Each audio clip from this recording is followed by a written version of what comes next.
দেখো ভাই, ইন্ডিয়াতে এখন মাস কমার্শিয়াল সিনেমা ট্রেন্ড করছে, আর তার মধ্যে সব থেকে ভালো যে যত বেশি ভায়োলেন্স দেখাতে পারে, যত বেশি রক্ত দেখাতে পারে, খুন খারাপা যত বেশি দেখানো যায়, সেই সব সিনেমা বেশি বেশি করে হিট হয়ে যাচ্ছে। তার প্রমাণ হচ্ছে কি আমাদের অ্যানিমেল, তারপরে আসলো কিল, তারপরে আসলো মার্কো, আর এখন আসলো ফাতে। এখন আমি কথা বলবো ফাতে নিয়ে।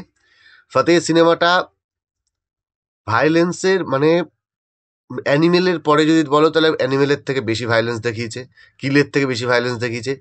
মার্কোর তুলনায় একটু কম দেখিয়েছে, কিন্তু মার্কোটা সিনেমাটা আমার একদমই ভালো লাগেনি। আমি ওর জন্য মানে সিনেমাটা এতটাই আমার খারাপ লেগেছে, মানে অন্য টাইপের লেগেছে, যার জন্য আমি ওটার রিভিউও করিনি। তো ফাতে সিনেমাটার যদি ভালো দিকগুলো বলি, যে অ্যাকশনগুলো ডিজাইন করা হয়েছে খুব দারুণভাবে। হ্যাঁ, সেগুলো অনেকগুলোই ম্যাক্সিমামই হলিউড সিনেমা থেকে ইন্সপায়ারেশন নেওয়া আছে, সেটা দেখলেই বোঝা যায়। লাস্টের অ্যাকশনটা তো অনেকটাই অ্যানিমেলের মতন লাগে। তো সেসব হলেও কিন্তু অ্যাকশনগুলোর ডিজাইন খুব ভালোভাবে হয়েছে, খুব সুন্দরই হয়েছে। খুব বেশি বাজেট না থাকা সত্ত্বেও সেই অ্যাকশনগুলো সুন্দর ডিজাইন করেছে, দেখে ভালো লাগবে। আর সিনেমাতে যারা যারা লিডিং কাস্টে ছিল, নাসিরুদ্দিন শাহ, বিজয় রাজ, আহ, আমাদের সোনু সুদ, জ্যাকলিন ফার্নান্ডেজ। জ্যাকলিন ফার্নান্ডেজ বাদ দিয়ে বাকি তিনজনের অ্যাক্টিং ভালো ছিল, যথেষ্ট সুন্দর করেছে অ্যাক্টিং। সিনেমাটা ডিরেক্ট করেছে, লিখেছে এবং অ্যাক্টিং করেছে তিনটেই সোনু সুদ নিজে করেছে। 3 বছর 4 বছরের মতো সময় লেগেছে সিনেমাটা তৈরি করতে। অনেক কষ্ট করে, অনেক খেটে সিনেমাটাকে তৈরি করেছে, সেটা দেখলে বোঝা যাচ্ছে। সিনেমাটাতে ভালো পারফরমেন্স দিয়েছে, অনেক এফর্ট দিয়েছে, বাজেট অনুযায়ী অনেক সুন্দর দেখিয়েছে। বিজিএম গুলোও ঠিকঠাক ছিল, কিন্তু সাপোর্টিং কাস্টের অ্যাক্টিং ভালো ছিল না, যেখানে সব থেকে মেনলি জ্যাকলিন ফার্নান্ডেসের অ্যাক্টিং অত্যাধিকই খারাপ। জ্যাকলিন ফার্নান্ডেসের ক্যারেক্টারটাই অত্যাধিকই আন্ডার ডেভেলপড। মানে সে ওই একটা ক্যারেক্টারটা না থাকলেও হয়তো চলতো, বা ওর জায়গায় অন্য একটা ক্যারেক্টার দিলেও হতো।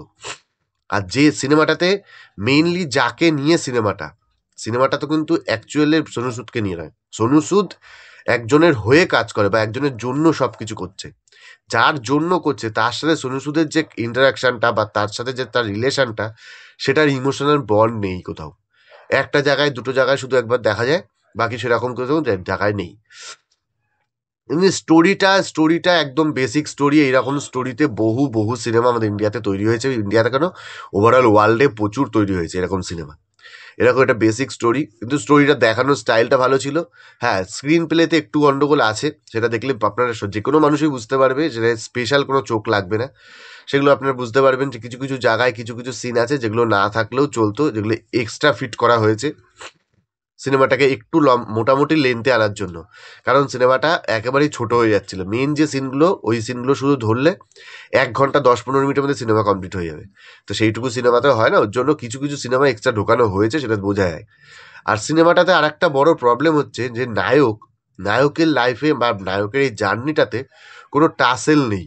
সারাক্ষণই সেই পুষ্পার মতন, ও যা করবে সবই ঠিক, ওর সবেতেই ওর মানে প্রফিটই পাবে, আর এনজয় করবে, জিতেই যাবে, কোনো জায়গায় হারবে না। কোথাও জায়গায় মানে কোনো জায়গায় গিয়ে একটু যে থমকাবে, কারুর একটা চ্যালেঞ্জের মুখোমুখি হবে, সেরকম কোনো জায়গায় আসে না। এটা একটা মানে প্রবলেম, এটা পুষ্পাতেও ফিল হয়েছিল। নায়ককে একটা জায়গায় অন্তত একটা বড় চ্যালেঞ্জের সামনে দাঁড়াতে হয়, যেটাকে সে ওভারকাম করবে, সেটা দেখতে ভালো লাগে। সেটা এটাতেও ছিল না।